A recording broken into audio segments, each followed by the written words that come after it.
नमस्कार, विंध्या टाइम्स में आपका स्वागत है और आपके साथ में आशुतोष तिवारी हाजिर हैं दिन भर की 4 बड़ी खबरों के साथ। पहली खबर की बात करते हैं।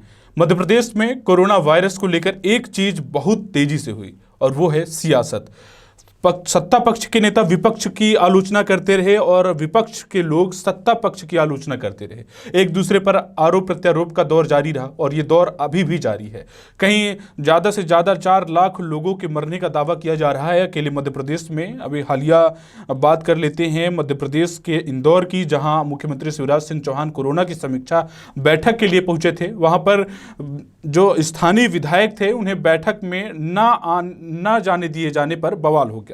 दरअसल मामला कुछ ऐसा है कि मध्य प्रदेश के मुख्यमंत्री शिवराज सिंह चौहान शनिवार को कोरोना की समीक्षा बैठक करने के लिए इंदौर पहुंचे थे। हैरानी की बात यह है कि बैठक में स्थानीय विधायक जीतू पटवारी को नो एंट्री थी।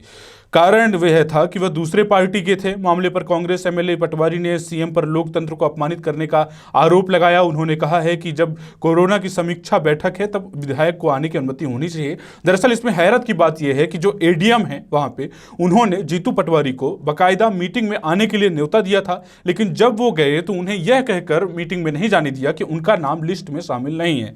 सीएम शिवराज सिंह चौहान ने कोरोना समीक्षा की बैठक की, लेकिन एक के बाद एक आरोप लगाते रहे पूर्व मंत्री और मौजूदा कांग्रेस से विधायक जीतू पटवारी का साफ कहना था कि सीएम शिवराज सिंह चौहान बच रहे हैं और वो बचने की कोशिश कर रहे हैं। वो तमाम उन आरोपों से बचना चाहते हैं, सत्य से बचना चाहते हैं और जनता से भी बचना चाहते हैं। उन तमाम चीजों को वो फेस नहीं कर सकते हैं, उसका सामना करने का साहस अब उन पर नहीं बचा है। दरअसल ट्वीट में जीतू पटवारी ने लिखा है कि कोरोना समीक्षा के लिए इंदौर आए मुख्यमंत्री शिवराज सिंह चौहान विपक्ष और जनता के सवालों का सामना करने से डरते हैं, बच रहे हैं, इसीलिए वो भाग रहे हैं, क्योंकि इस भयभीत मुख्यमंत्री में अब सच का सामना करने का साहस नहीं है। जाहिर है कि मौजूदा समय में जो पक्ष है और विपक्ष है, दोनों कोरोना वायरस को लेकर जमकर राजनीति किया गया। जबकि कोरोना वायरस जब चरम पर था, कोरोना वायरस की दूसरी लहर की तस्वीरें आप सबके सामने थी। कितनी जिंदगियों ने दम तोड़ा है और कितने लोगों ने जरूरी दवाओं, अस्पताल और इन अस्पताल में बेड और ऑक्सीजन के अभाव में दम तोड़ा है, ये सब आपके सामने था। अब बात करते हैं दूसरे खबर की। मौजूदा परिदृश्य की अगर बात की जाए, मौजूदा समय की बात की जाए, तो महिलाओं के प्रति बढ़ते हुए अपराध ने सभी को चिंता में डाल दिया है। मध्य प्रदेश से जिस तरह से तस्वीरें सामने आ रही हैं वो सभी को हैरत में डाल रही हैं। आए दिन कहीं ना कहीं रेप, कहीं ना कहीं महिलाओं के साथ हो रही क्रूर खबरें सामने आ रही हैं। आपको बता दें कि अलीराजपुर में अब धार में युवतियों के साथ बर्बरता और रहम की भीख मांगती युवतियों को मारा गया और उनका वीडियो बनाया गया। मध्य प्रदेश के अलीराजपुर में महिला को पेड़ पर लटकाकर पीटने का मामला ठंडा नहीं हुआ कि धार जिले से क्रूर समाज का खौफनाक चेहरा सामने आया, जहां पर एक महिला को शक के आधार पर पीटा गया। जिस युवती को पीटा गया उस युवती की शादी कहीं और तय कर दी गई थी, लेकिन ये ऐसा आरोप लगाया गया कि वो अपने मामा के यहाँ के परिवार में किसी से बात कर रही थी फोन पर, जिस पर उसके चचेरे भाई ने क्रूरता से बेरहमी की सारी हदें पार कर दी और बेरहमी से बुरी तरह से पीटा। और जो भी लोग थे वहां पे, वो लोग बचाने के बजाय वो वीडियो बनाते रहे। जो समाज है वो किस दिशा में जा रहा है, क्या दशा है, ये आप इस बात का अंदाजा लगा सकते हैं। जैसे आए दिन वायरल वीडियो हो रही हैं और वायरल वीडियो में अभी हाल ही में आप कल की वीडियो देख लीजिए। कल की वीडियो में कितनी बेरहमी से पीटा गया, कितनी क्रूरता से एक महिला को पेड़ से लटका कर पीटा गया। ये सारी जो चीजें हैं ये लॉकडाउन के बाद अचानक से जो अपराधों में इजाफा हुआ है, इस पर अब ध्यान देने की जरूरत है। और मुख्यमंत्री शिवराज सिंह चौहान सहित तमाम प्रशासनिक अधिकारी, डीजीपी विवेक जौहरी और तमाम उन लोगों को भी ध्यान देने की जरूरत है कि वो महिला अपराधों को रोकने में हद तक कारगर रणनीति को अमल पे लाएं और तमाम उन व्यवस्थाओं को सुदृढ़ करें जिससे कम से कम कानून और पुलिस का खौफ लोगों के जहन में बना रहे। क्योंकि ऐसा लग रहा है कि पुलिस और कानून का खौफ लोगों में नहीं है।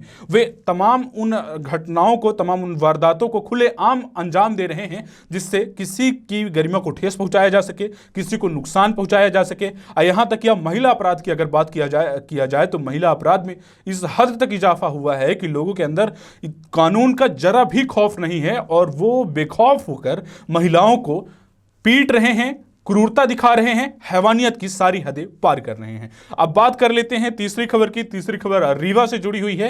यह भी एक युवती के साथ अत्याचार का मामला है। दरअसल रीवा की रहने वाली एक युवती छत्तीसगढ़ में रहती हैं जिनके साथ रेप किया गया है।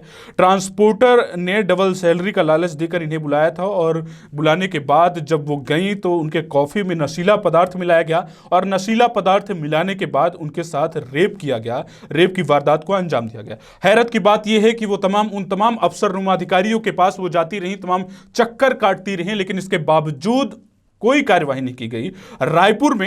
रायपुर में कोई शिकायत लिखने के लिए तैयार नहीं था, लेकिन जब वो रीवा आई तो रीवा में उन्होंने अपने परिवार को अपने पूरी जो दास्तान है उन्होंने सुनाई और अपने साथ हुई आपबीती के बारे में उन्होंने बताया। और उसके बाद फिर रीवा में एफआईआर हुई और रीवा में एफआईआर होने के बाद महिला थाना प्रभारी ने, जो महिला थाना है उनकी जो प्रभारी हैं, उन्होंने कार्यवाही की और अब छत्तीसगढ़ के लिए, रायपुर के लिए ये भेजा जा रहा है।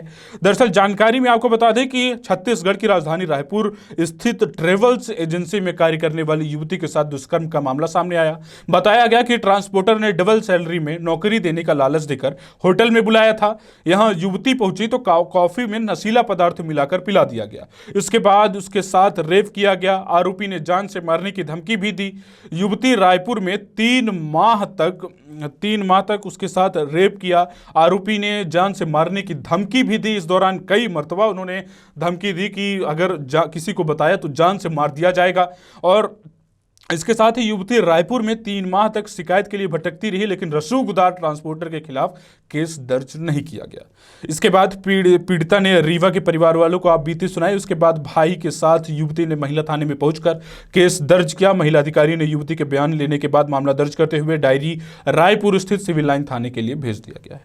अब बात करते हैं चौथी खबर की। चौथी बड़ी और अहम खबर रीवा से है। रीवा सहित प्रदेश भर से है। प्रदेश भर में इस समय डॉक्टर्स जूनियर डॉक्टर्स जो थे, जूनियर डॉक्टर्स एसोसिएशन के बाद अब नर्स अपनी मांगों को लेकर लगातार संघर्ष कर रही हैं, लगातार संघर्षरत है। अब आगे आने वाला समय बताएगा कि कब तक वो अपने हकों के लिए, अपने राइट्स के लिए वो लड़ती रहेंगी और अपनी मांगों को मनवाने के लिए कब तक वो इस तरह के आंदोलन और धरने प्रदर्शन करती रहेंगी। दरअसल जिले में आज नर्सों के हड़ताल का जो ये 5वां या चौथा दिन था, अगर मैं गलत नहीं हूं तो, और सभी नर्स अपना काम बंद कर मांगों को लेकर हड़ताल पर बैठी हुई हैं, जिनकी मांगों को लेकर हर रोज नई तस्वीरें सामने आ रही हैं।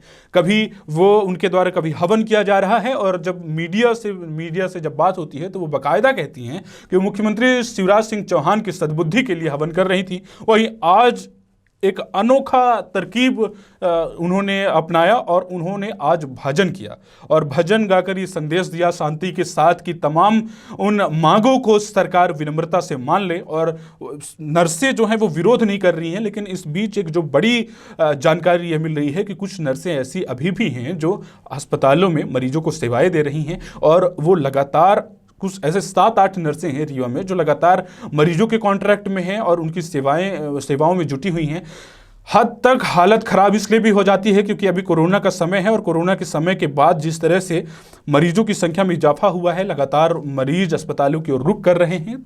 छोटी मोटी समस्याओं को लेकर अस्पतालों में उन्हें भर्ती किया जा रहा है।